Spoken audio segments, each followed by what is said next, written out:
Hi everybody, it's Sheena. Today we are going to have a lesson on this little thing. I know I've talked about it before. These are, I've never know what they call them. I always call them those breathing things. I don't know, and you always usually get these after a surgery. And I can tell why that's really important. Anesthetic can really bother your lungs. I had a lung that actually collapsed on me. A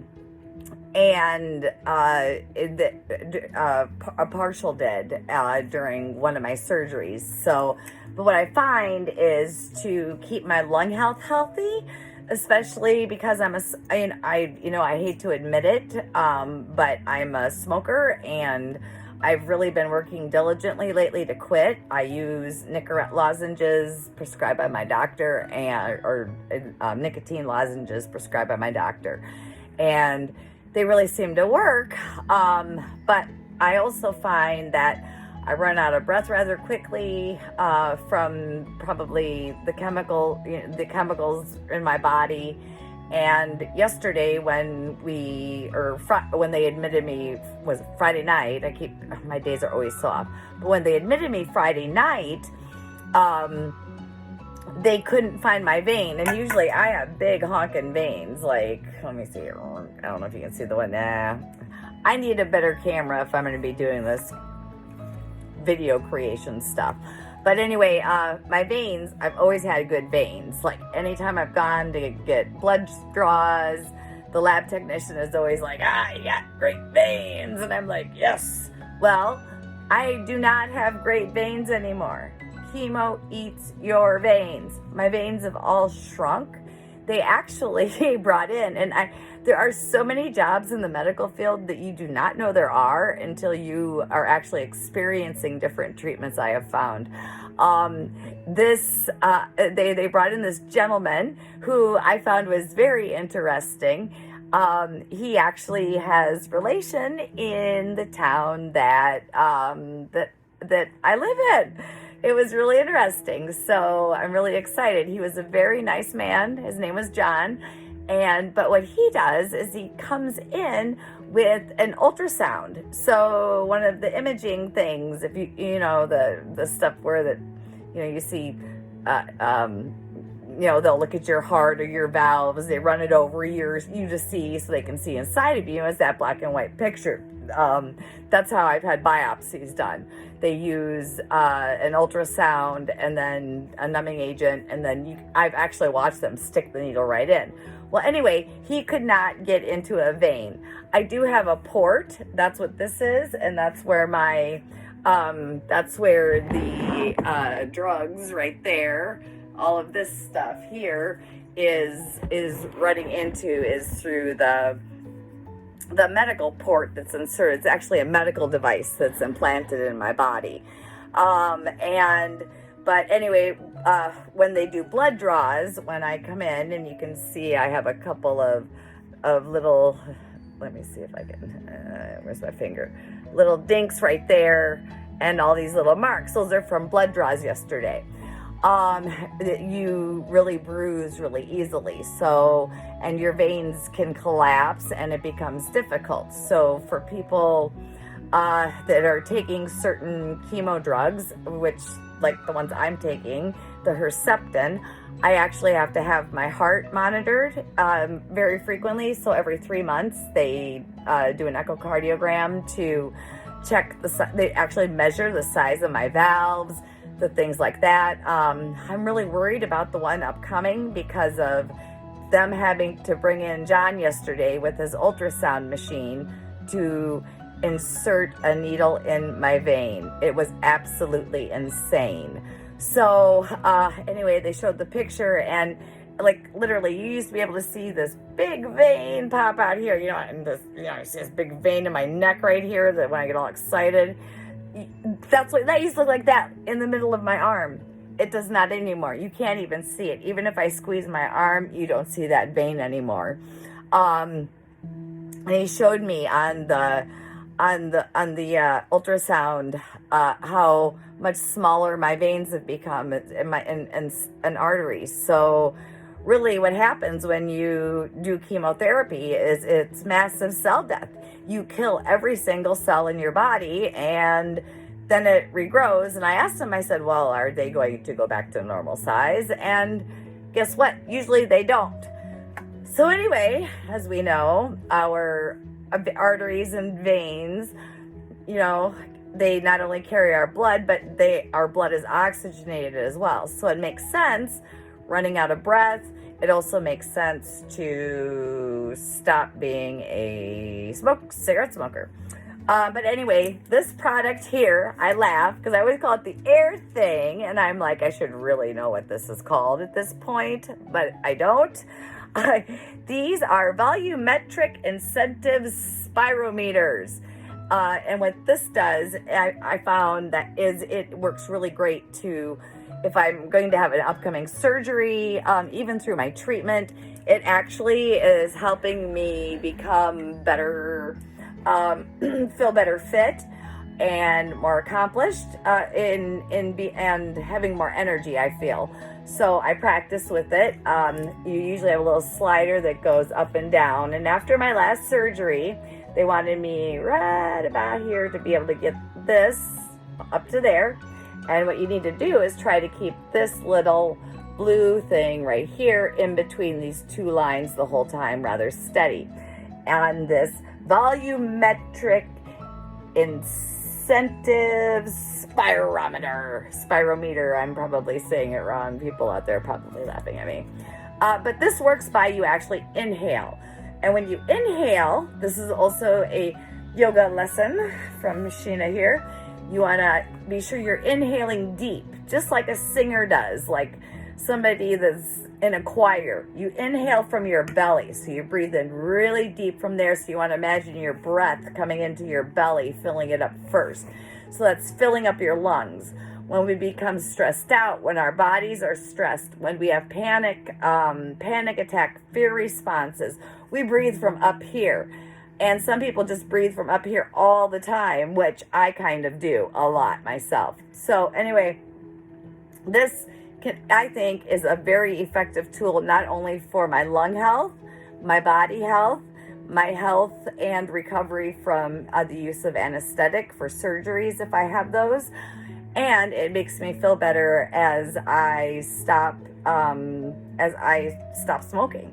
So, but you inhale. So I'm going to show you. I'm kind of really sucking at this lately too. I've been having a lot of problems. Let me see here. So you put your mouth over the tube and you inhale. You try to keep this button and going. So I'm gonna, and here we go. In the volumetric incentive spirometer.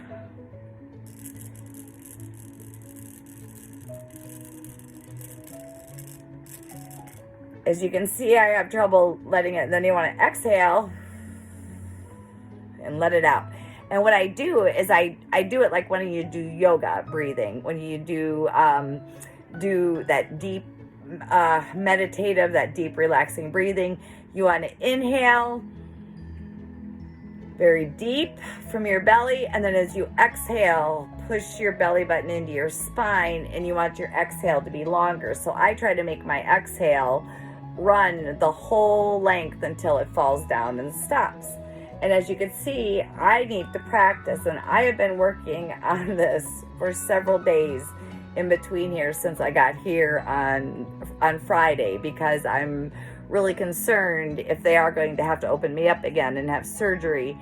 But we're keeping our fingers crossed, and we're also saying prayers in Jesus' name and asking for lots of the universe to keep good vibes out there, that these antibiotics over here are working, that it is helping with this infection. So it's always an inhale, so nice and deep and slow and long. It's not like a hammer banging thing at the carnival where you try to see how high you can get it to go as fast as you can go. This is about slow, steady, and keeping the area in here. I also find that using this volumetric spirometer, what it does is it's also a very good relaxation technique because deep breathing is relaxing. When I do yoga, I do the deep breathing in and out through the nose. So this is really another way is also in through the nose, out through the mouth. But this is all you inhale all through the mouth, and then you just exhale all through the mouth. But you can alternate, I suppose. I'm not sure there's really, I don't know. Just working on your lung health, working on your relaxation.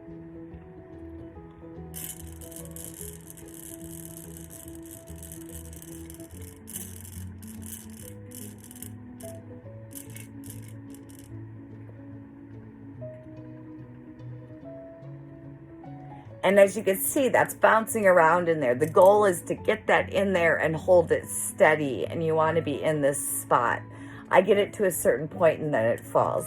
I don't know. I wanted to share this again. This device is, I believe this is very handy to have for working with your breathing and exercising your lungs before surgery and use of anesthetic, and also after surgery and use of an anesthetic. I think it's good for you. So you usually get one of these at the hospital. You can also order them online. They're anywhere from $5 to $8. It just depends. They have children's size ones. This is just a general one from the hospital here, and I really like it. The hose detaches, so if the hose ever wears out, you can go ahead and just replace it.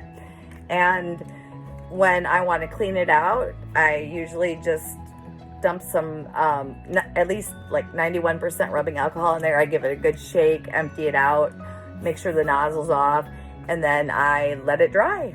So, yes, our volumetric spirometer.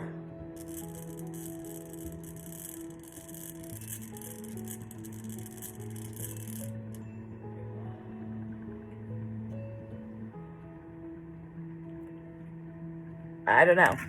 Anyway, little deep breathing with Sheena. And if you don't have one of these, I haven't shut up yet. You can do some deep breathing. And what I recommend to people is to take your left hand, put it over your heart, take your right hand and put it right on your thumb at the base of your belly button and your hand on your lower stomach. And as you inhale, you want to inhale very deeply, filling the belly up. So you want to feel that right hand that's underneath of your belly button move out first, and then the air should start rising through your chest up to your heart area up to here. So we're going to do a deep inhale.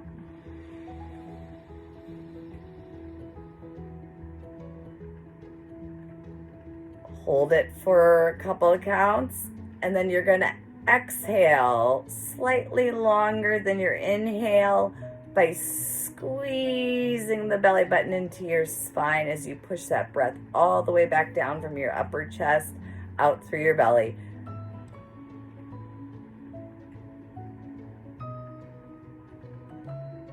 Here we go again. We're going to inhale.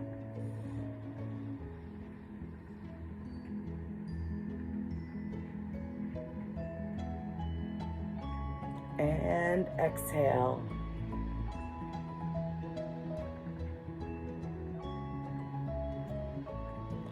And we're going to do this one more time. If you're ever feeling uncomfortable, nervous, 3 long, deep breaths does a really good thing for resetting your brain and your body. You can feel it. So here we go. You ready? Right hand. I wonder if I can get a better picture if I move this back further. Oh, I can't. So, let's see here. So, oh yeah, I can. Okay. So let's do it this way. So you put your hand on your lower belly, right below your belly button. So you want that hand down there, okay? So that's where that goes. And this one up over the heart. So it's a deep inhale.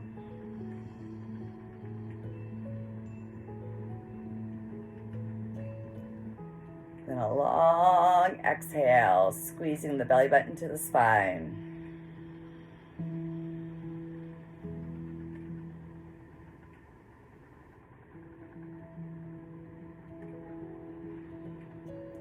Good. And then just resume breathing normally.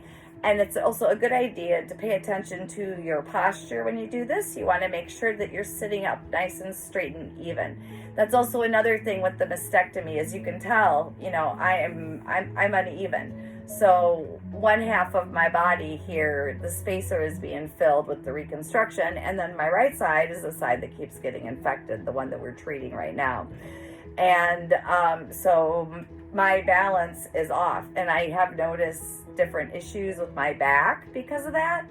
So I really try to pay attention when I'm doing this, as you should if you're doing it for health, for yoga, for anything like that, is to just make sure that you're sitting up nice and tall, chin is tucked down slightly, shoulders are pulled back, elbows are pushing down towards the ground, and your top of your head should feel like it's pulling up towards the ceiling, and that lengthens the spine.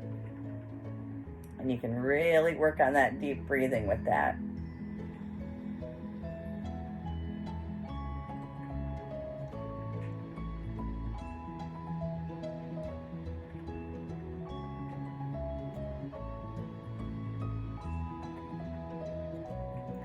Okay, so there's a little bit of that kind of felt good. That was fun. I haven't taught a yoga class in a long time, so that's felt really great.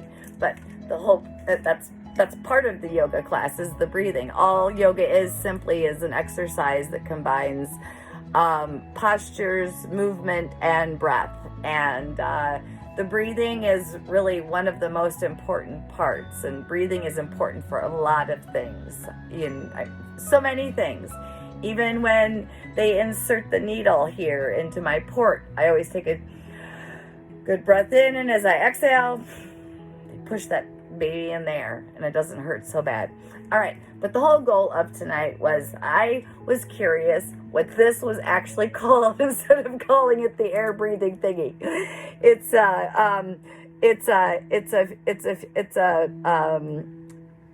like a fusion volumetric and or a fusion and incentive spirometer, a fusion incentive spirometer.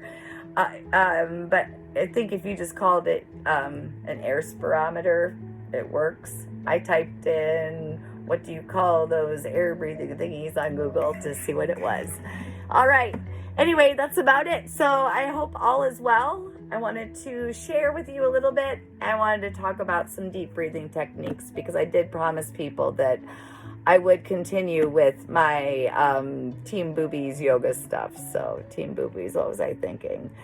Yeah, so out of my mind. It's been such a journey. It's been a year. We keep fighting. All right. Talk soon, people. You all take care. Hugs and kisses, peace, love, and abundance to you all. Have a good night.